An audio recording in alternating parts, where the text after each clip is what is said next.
Hi hello guys, അങ്ങനെ നമ്മുടെ ഐക്യ ഷോപ്പിംഗ് ഒക്കെ എല്ലാവരും കണ്ടോ? അതിനുശേഷം ഞാൻ ലുലുവിലോട്ട് പോയി കേട്ടോ. വിഷു ആയിരുന്നല്ലോ അന്ന്. നമുക്ക് കുറച്ച് ഷോപ്പ് ചെയ്യാനുണ്ടായിരുന്നേ. നമ്മുടെ അടുത്തുള്ള കടകളിലൊക്കെ ഇങ്ങനെ കണി വയ്ക്കുന്ന സാധനങ്ങളൊന്നും ഉണ്ടായിരുന്നില്ല. അപ്പോൾ ഞാൻ വിചാരിച്ചു ലുലുവിലോട്ട് വന്നു കഴിഞ്ഞാൽ എല്ലാം കിട്ടുമെന്നൊക്കെ കേട്ടായിരുന്നു. ഇവിടെ പായസമേളയും കണിക്കൊന്നയും ഇലയൊക്കെ ഉണ്ടെന്ന് അറിഞ്ഞായിരുന്നേ. റേറ്റൊക്കെ എത്രയാവുമെന്നൊന്നും എനിക്കറിയില്ല. ഇപ്പോഴത്തെ കണ്ടീഷൻ വെച്ചിട്ട് നല്ല റേറ്റൊക്കെ ഉണ്ടാവും. സാധാ നമ്മുടെ അടുത്തുള്ള ഷോപ്പിൽ തന്നെ നല്ല റേറ്റ് ഉണ്ട് വെജിറ്റബിൾസിന്. അപ്പോൾ വന്ന സ്ഥിതിക്ക് എൻ്റെ ചോപ്പറൊക്കെ കേടായിപ്പോയായിരുന്നു. അങ്ങനെ ഞാനൊരു ചോപ്പർ വാങ്ങിച്ചു കേട്ടോ, ഫിലിപ്സിൻ്റെ. യൂസ് ചെയ്ത് നോക്കിയായിരുന്നു, നല്ലതാണ് കേട്ടോ. നമുക്ക് അതിൻ്റെ കൂടെ തന്നെ നമ്മുടെ ജ്യൂസിൻ്റെ ജാറും വരുന്നതുണ്ടായിരുന്നു. അങ്ങനെ അതും മേടിച്ചു. പിന്നെ കുറച്ച് ഷാമ്പൂ, കണ്ടീഷണർ, അങ്ങനെ പിള്ളേർക്ക് വേണ്ടിയിട്ട് കുറച്ച് ക്രീമും കാര്യങ്ങളൊക്കെ ഉണ്ടായിരുന്നു, അത് മേടിച്ചു. പിന്നെ എന്തായിരുന്നു, കുട്ടികളൊന്നും വന്നിട്ടില്ല കേട്ടോ, അവരെ ഞാൻ കൊണ്ടുപോയില്ലായിരുന്നു. അവർക്ക് ഓൺലൈൻ ക്ലാസ്സൊക്കെയാണ്, ഈവനിങ് സ്റ്റാർട്ട് ചെയ്യുമായിരുന്നു കേട്ടോ. അതുകൊണ്ടാണ് ഞാൻ അവരെ കൂട്ടിയിട്ടില്ല. പിന്നെ എനിക്ക് സ്റ്റീലിൻ്റെ അലൂമിനിയത്തിൻ്റെ കുക്കർ മേടിക്കണമെന്നുണ്ടായിരുന്നു. ഏതാ ബെറ്ററെന്ന് ഇതുവരെയ്ക്ക് എനിക്ക് അറിയത്തില്ല കേട്ടോ. ഞാൻ നാട്ടിൽ വന്ന ടൈമിൽ കൊണ്ടുവന്നതാണ് യൂസ് ചെയ്യുന്നത്. ഇനിയിപ്പോൾ നമ്മൾ ഈ വിഷു ഓണമൊക്കെ ആകുമ്പോഴല്ലേ കൂടുതൽ യൂസ് ചെയ്യത്തുള്ളൂ അതിന്.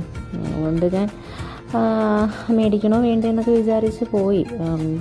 എന്നിട്ടൊന്നും ഞാൻ മേടിച്ചില്ല. ഇനിയിപ്പോൾ നാട്ടിൽ പോയിട്ട് വരുമ്പോൾ മേടിച്ചിട്ട് വരാമെന്ന് വിചാരിച്ചു കേട്ടോ. അതായിരിക്കും നല്ലത്. ഇവിടെ നിന്ന് എനിക്ക് എത്രത്തോളം അത് നല്ലതാണെന്ന് എനിക്ക് അറിയത്തില്ല. സോ അതിന് പിന്നെ വേണ്ടാമെന്ന് വിചാരിച്ചു.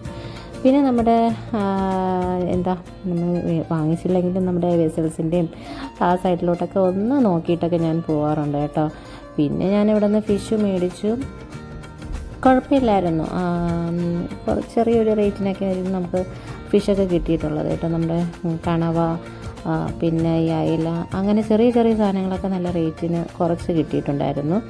പിന്നെ ഇതേ കണക്ക് ഞാൻ പറഞ്ഞ കണക്ക് കണി വയ്ക്കുന്ന സാധനങ്ങളൊക്കെ ഒരുപാട് ഐറ്റംസൊക്കെ കിട്ടിയിട്ടുണ്ടായിരുന്നു. പിന്നെ ഇതുണ്ടല്ലോ നമ്മുടെ ചക്കയാണെങ്കിൽ ഒരു ചെറിയ പീസ് ഞാൻ കണ്ടായിരുന്നു കേട്ടോ. അങ്ങനെ ഞാൻ മേടിച്ചായിരുന്നു. അതിന് തന്നെ നല്ല റേറ്റ് ഉണ്ടായിരുന്നു ചക്കയ്ക്ക്. ജാക്ക് ഫ്രൂട്ടിന് എപ്പോഴും നല്ല റേറ്റാണ് ഇവിടെ. പിന്നെ മൂത്തയാൾക്ക് ഭയങ്കര ഇഷ്ടമാണ്. നാട്ടിൽ പോയാലല്ലേ അവർക്ക് ഇതൊക്കെ കിട്ടത്തുള്ളൂ, ഒരുപാട് കഴിക്കാൻ. ഇവിടെയാണെങ്കിൽ ഞാൻ ജാക്ക് ഫ്രൂട്ട് കണ്ടുകഴിഞ്ഞാൽ ഒരു ചെറിയ പീസാണെങ്കിൽ ഞാൻ മേടിക്കും കേട്ടോ. അങ്ങനെ ഞാൻ പിന്നെ അതൊക്കെ മേടിച്ചു. അങ്ങനെ ഞാൻ ചെറിയൊരു കുറച്ച് മാത്രമുള്ള കാര്യങ്ങൾ മാത്രം, അത്യാവശ്യത്തിന് മാത്രമേ ഞാൻ മേടിച്ചിട്ടുണ്ടായിരുന്നുള്ളൂ. കാരണം ഞാൻ പറഞ്ഞില്ലേ, നമ്മുടെ അടുത്തുള്ള ഷോപ്പിലൊന്നും ഇങ്ങനത്തെ സാധനങ്ങളൊന്നും കിട്ടാനില്ല. അപ്പോൾ ലുലുവിൽ മാത്രമേ കിട്ടുള്ളൂ എന്ന് പറഞ്ഞുകൊണ്ട് ഞാൻ വന്നതായിരുന്നു. സോ ഞാൻ അതൊക്കെ മേടിച്ചു. ഹലോ ഗൈസ്, അപ്പം നമ്മൾ ലുലുവിന് ചക്ക മേടിച്ചായിരുന്നു. ചക്കയുടെ റേറ്റ് എത്രയാണെന്ന് നോക്കിയിട്ടേ. റേറ്റ് കാണിച്ചു കൊടുത്ത് ഉണ്ടോ? നല്ല സ്മെല്ലൊക്കെ ഉണ്ട്, ഉണ്ട് കേട്ടോ.